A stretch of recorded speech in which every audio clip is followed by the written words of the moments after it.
waxaanu ogsoonahay duruufta ay ku nool yihiin qoysaska saraakiisha inaga xidhan ee maxaabiista ah. xilka koowaad baanu iska saaray inaan soo dayno maxaabiista dhammaantood. in waanu ku guulaysano waa la socota.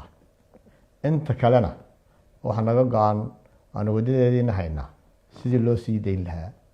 wixii ka dhacay halkaas xukuumaddu ay baadhis ku samayn doonto iyadoo aan cidna gaar loogu jeedin.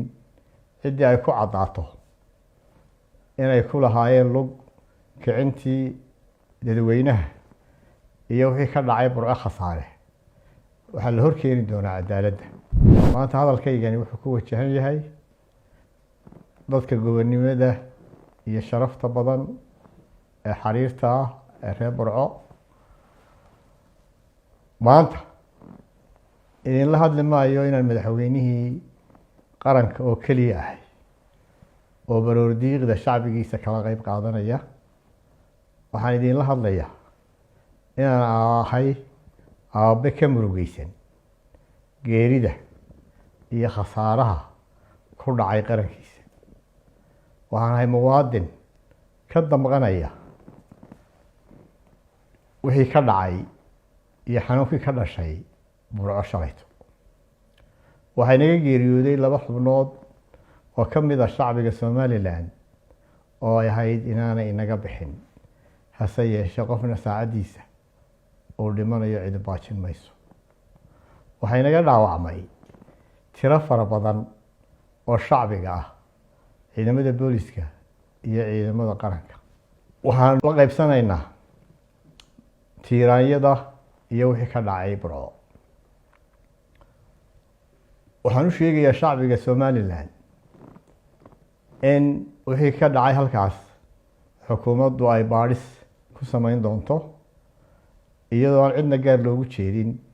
ciddii ay ku caddaato inay ku lahaayeen lug kicintii dadweynaha iyo wixii ka dhacay burco khasaare waxaa la hor keeni doonaa cadaaladda. ilaahay subxaanahu watacaala waxa uu ku yidhi qur-aankiisa isagoo inoo digaya ka digtoonaada warka sharwaduhu idiin keeno aydaan ku camal falin si aydaan hadhow isu qabamaynin. waxaan shacbiga reer Somaliland u sheegayaa iyo shacbiga reer burcaba in dadka lagu kiciyey war beena oo aan jirin. taasina waxaynu ka baranaynaa inaynu ka digtoonaano wixii hadda ka dambeeya inaynu beenta iyo wararka aan sugnayn ka fogaano si wixii maanta ka dhacay burco aanay mar dambe inoogu soo noqon. waxaan ilaahay uga baryayaa dadka inaga dhaawacmayna inuu u boogadhayo oo caafimaad degdega siiyo. reer burco waxaan ugu baaqayaa inay ilaashadaan midnimadooda, wadajirkooda, walaalnimadooda iyo isku duubnaantooda si aanay uga hadhin shacbiga Somaliland ee maanta u hayaamay waxqabadka iyo horumarka. waxaan ugu baaqayaa inay nabadda ilaashadaan, inay midnimada ilaashadaan. waxaan u mahadnaqayaa guddiga nabadgelyada gobolka iyo odayaasha iyo waxgaradka burco ee xalayto soo afjaray wixii ka dhacay burco. xukuumad ahaan waxaanu u diray xalay shaqadii dhexe annagoo siinayna ahamiyadda ay leedahay arrintani ka dhacday burco. wafdi ballaadhan oo xukuumadda ka socda oo hogaaminayo wasiirka arrimaha gudaha. xukuumad ahaan waxaan isla waafaqnay in ay xukuumaddu waafaqdo go-aamadii lagu soo afjaray wixii ka dhacay burco. waxaan amray in la sii daayo dhammaan dadkii la xidhay. waxaana xukuumaddu u wakiilatay fulinta qodobadii ay isla qaateen guddiga nabadgelyada gobolka iyo odayaashu wafdiga xukuumadda ee burco hadda ku sugan.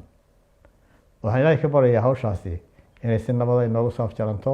waxaanu ogsoonahay duruufta ay ku nool yihiin qoysaska saraakiisha inaga xidhan ee maxaabiista ah. xilka koowaad baan iska saaray inaan soo dayno maxaabiista dhammaantood in waanu ku guulaysano waa la socotaa inta kalena waxaa naga go-an aanu wadadeediina haynaa sidii loo sii dayn lahaa. IBS Bank waxa uu ku hayaa kaarar caalami ah oo aad kala bixi kartid lacagtaada adduunka meel kasta oo aad tagto, waana bangiga kaliya ee bixiya adeega Visa Card guud ahaan dalka. noocyada Mastercard ee ka helaysa IBS waxaa ka mid ah Classic Mastercard iyo Well Elite Mastercard. noocyada Visa Card ee aad ka helaysa IBS-na waxaa ka mid ah Classic Visa Card iyo Infinite Visa Card.